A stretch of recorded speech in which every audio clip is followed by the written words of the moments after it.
Hello guys, so today I'm going to talk about the acetylcholinesterase inhibitors, and we have seen earlier when I was a chicken, we have seen earlier about the physostigmine, okay, which is the irreversible inhibitors of acetylcholinesterase.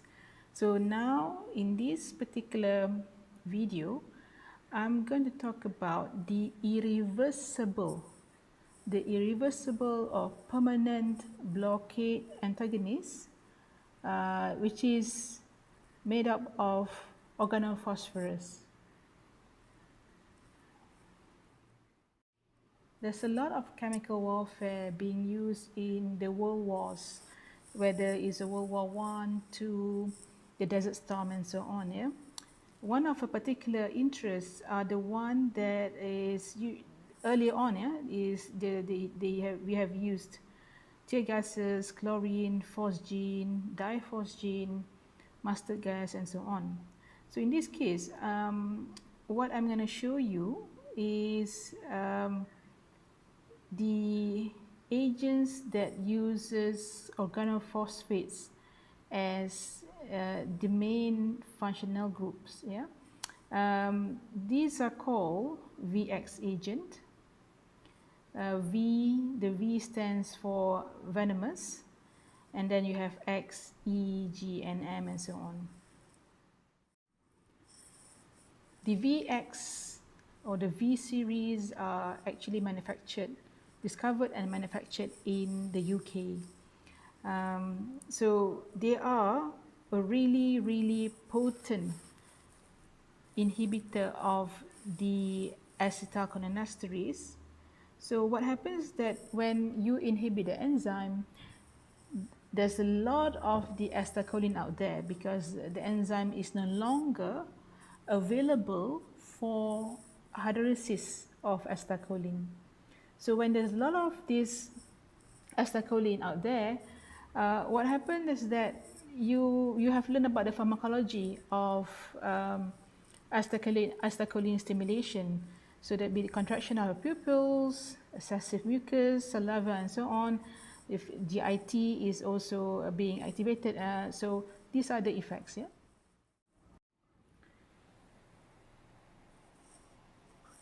Let's just watch this a little bit on this.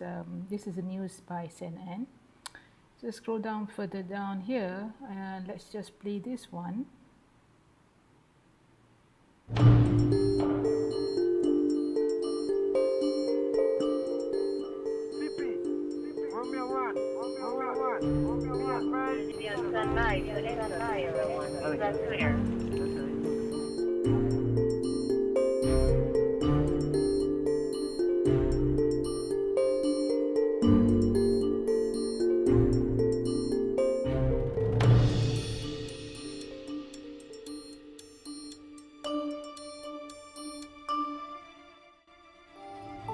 Novishock is another chemical.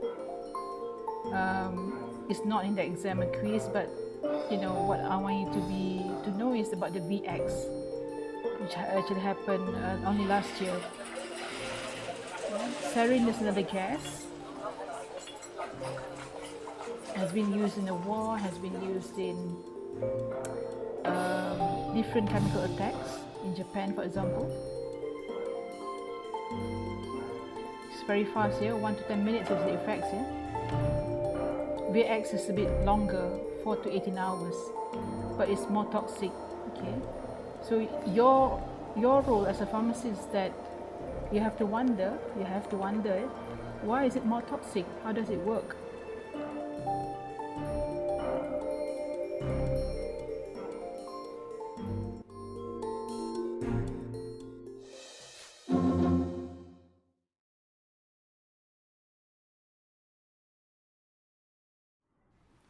The functionality of these really toxic agents are the organophosphates. Yeah, let's see. They are usually available as a volatile liquid, easily turned into gas.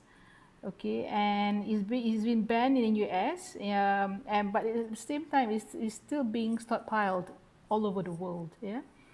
Okay, let's have a look at the structure here. These are structure of organophosphates. You have serine, you have the P double bond O as the main one. And if you see the rest, they all maintain the same thing, yeah? P double bond O with another oxygen, P single bond O.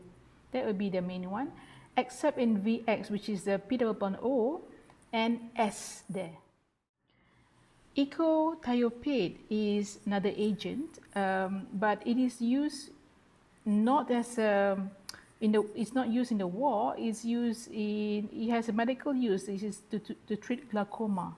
Okay, apart from their infamous use as weapon for mass destruction, these are also used as insecticides. So don't get the message wrong. They are not just only for a weapon of mass destruction. Yeah. So let's have a look. We are using the same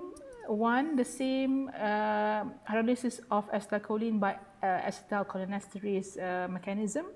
So it's an attack by the nucleophilic oxygen of a serine onto the phosphate to and the fluorine, yeah, as the leaving group. And what happens here, once the fluorine leaves, yeah, what happens is that the serine will form a very stable bond, the O single bond O, with the phosphate. So this makes it really resistant to any nucleophilic attack. If you remember the whole cycle, the whole mechanism of acetylcholine hydrolysis, that they have water to enter and then to hydrolyze this bond. That doesn't happen when you have when a patient or anyone inhale organophosphates. Yeah? So the whole cholinergic receptors, the whole system is being continuously stimulated. That causes muscle paralysis and toxicity and so on. Yeah? As insecticides, example in parathion, malathion, you see this a lot in poisoning cases in local hospitals. The phosphate, the organophosphate is given as P double bond S and P single bond O, yeah, in this case. Yeah? So let's have a look at, for example, parathion. Yeah? In mammals, this is beautiful, the way the mechanisms differs in mammals. Parathion is inactive prodrug. After metabolism, yeah, that cleaved off and form these phosphates. So this is then excreted easily. Whereas in the insects, yeah, parathion as insecticides, what happens is that the sulfur here is removed and replaced with an oxygen. So under the oxidative desulfurization in the insects, what happens is that that becomes an active drug, and then that particular this particular metabolite then will phosphorylate enzymes in the insects, and that lead to the death of insects. Yeah? Now let's have a look at the antidote for organophosphates. We know that hydroxylamines is a very strong nucleophile, can displace organophosphate, because remember, organophosphate is very stable, has a very stable bond, yeah, to serine, so it needs a very strong nucleophile like hydroxylamines.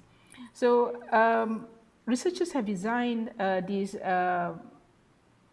pralidoxime, and the way it is designed is that particular part of the molecule, which is a positively charged, will interact with the anion on one side of the active site, yeah, and that will bring the whole molecule closer to the organophosphate. and that nucleophile can then kick out, attack the phosphorus, kick it out, and then liberate the serine, again, and the new pyridoxine intermediate will then can be taken away, released into the system, and then be removed later. So the whole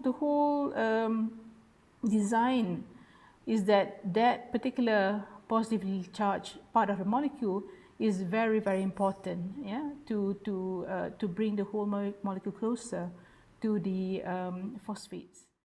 So that's about it.